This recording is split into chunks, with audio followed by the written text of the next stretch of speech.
মা যখন সন্তানকে দুনিয়ার জমিনে ভূমিষ্ঠ করে গো, বাবার কিন্তু এত কষ্ট হয় না।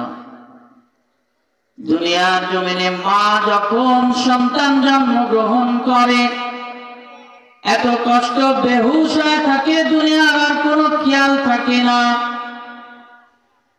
এই জন্যই তো মার কথা আল্লাহর রাসূল 3 বার বলছেন, এই জন্যই তো বাবার কথা আল্লাহর রাসূল 1 বার বলছেন।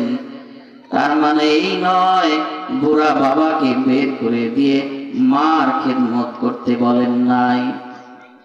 এখনকার দুনিয়ার কপাল পোড়া সন্তান, খবরের ভিতরে দেখা যায় যে পিতা মাতার, যে বাপের ঘর, যে বাপ সম্পদ করে রাখলো, ওই বাপকে লাথি মেরে বের করে দেয়। যে মা তোকে 10 দিন 10 মাস গর্ভে ধারণ করলো, কত দেখা যায় মাকে লাথি দিয়ে পিটায়। যে মা তোর জন্য শীতের রাতের ভিতরে তুই যখন পেশাব করে দিয়ে সমস্ত কিছু ভিজায় ফেলছি, ওই মা তখন তোকে নিচে রাখার মতো কোনো জায়গা নাই, মার বুকের উপরে রাখে আর বলে, ও সন্তান, তোকে যদি আমি ভেজা কাপড়ের ভিতরে রাখি তোর ঠান্ডা লেগে যাবে, তোর অসুখ হবে, অতএব তুমি আমার মায়ের বুকের উপরে ঘুমাও। তাহলে কুদরত আলী ভাই কিন্তু লস করেন নাই। এই মুহূর্তে মরহুম আবু সাইদের কবরে আল্লাহ জান্নাতি মেহমানদারি করাইছে, বলেন সুবহানাল্লাহ সুবহানাল্লাহ। কারণ এটার হাদিসও আছে।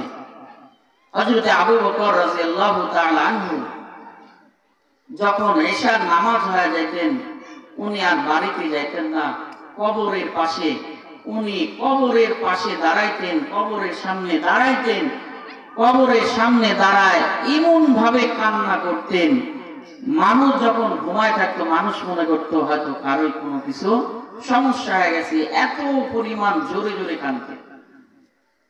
হযরত আবু বকর রাদিয়াল্লাহু তাআলা আনহু একদিন কবরের পাশে দাঁড়ায় এমন ভাবে কাঁদতেছেন, মানুষগুলো উঠে এসে আবু বকরের পাশে দাঁড়ায় গেছে।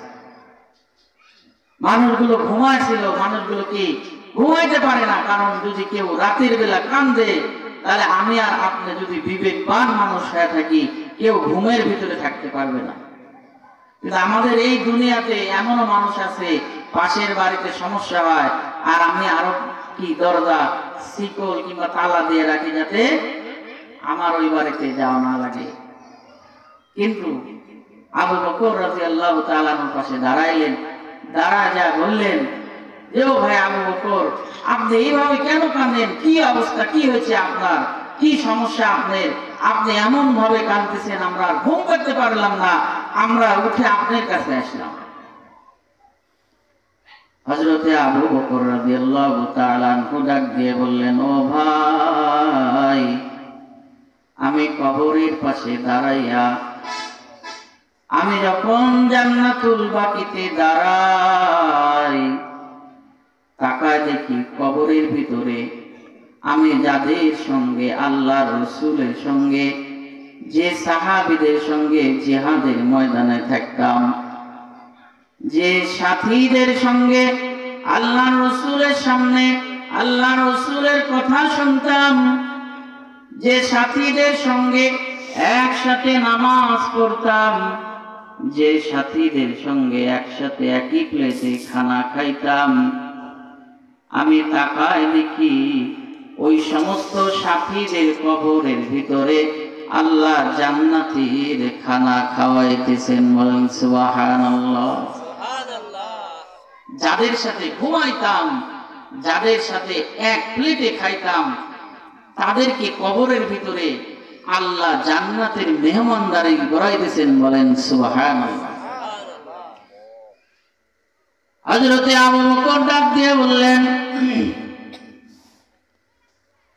যে, আমার মনে বড় ভয় হয়, আল্লাহ যদি আমি কবরে যাই আর আল্লাহ যদি আমাকে এইভাবে মেহমানদারি না করায়, আল্লাহ যদি আমার কবরের ভিতরে আগুন জ্বালায়, আল্লাহ যদি আমার কবরটাকে জাহান্নামের গর্ত বানায়, তাহলে আমি আবু বকরের কি উপায় হবে?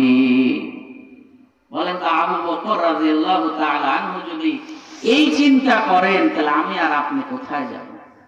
বলেন তো, আবু বকর রাদিয়াল্লাহু তাআলা আনহুকে আপনারা ছিলেন? ছিলেন না? হযরত রাসূল আকরাম সাল্লাল্লাহু আলাইহি ওয়াসাল্লাম তার মেয়ে হযরত আয়েশা রাদিয়াল্লাহু তাআলা আনহাকে একদিন 14 তারিখের রাত্রে জ্যোৎস্না তারা দিয়ে আকাশটা আল্লাহ সাজায় দিয়েছেন।